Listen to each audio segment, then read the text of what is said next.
My mother didn't come here on the Windrush. She came on a ship that left just after the Windrush. But she was walking down the street in Jamaica with her sister. She saw the poster on the wall saying, "Come to England where the streets were paved with gold and where they need nurses and bus drivers." And she said to her sister, "Do you want to try?" And her sister went, "No, I'm not going there, it's too cold." And my mother went, "You know what, I'll give it a try." She went to her uncle, and her uncle gave her £20. That was the fare to come over on the ship. She came over, and she started a life in nursing. I think what they done was amazing because they weren't just thinking about themselves, they were thinking about me and the generations to come.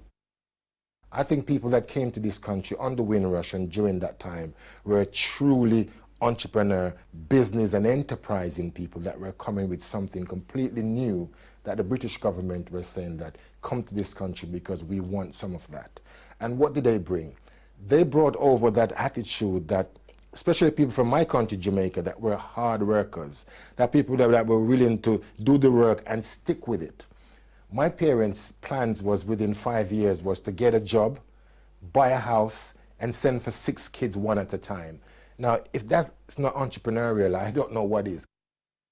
The legacy of it, I think it's really important, not just for Black History Month. I really do think that youngsters nowadays who don't know of the Windrush and what let's say, foreparents or parents or people had to do to set that pathway for us, should know about the culture and the travel, that what they had to endure to arrive here, and about how they thought it was going to be, the grass was going to be greener on the other side, but, you know, tough in many cases. And I think the reason why youngsters should know this and about the culture and how, you know, what the people on the Windrush had to endure is because to realize, you know, their identity, culture, confidence, respect. Because I think a lot of youngsters have lost that nowadays.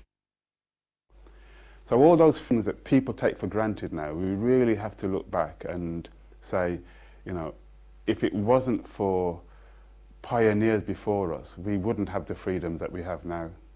We still have a long way to go. So if you sit there and you think, well, you know, the Windrush generation have already done it, and, you know, Benjamin Zephaniah's generation have already done it, so I don't have to do anything now, I can just go and rave. It's not like that at all. You have to do it for the generations to come, in my humble opinion.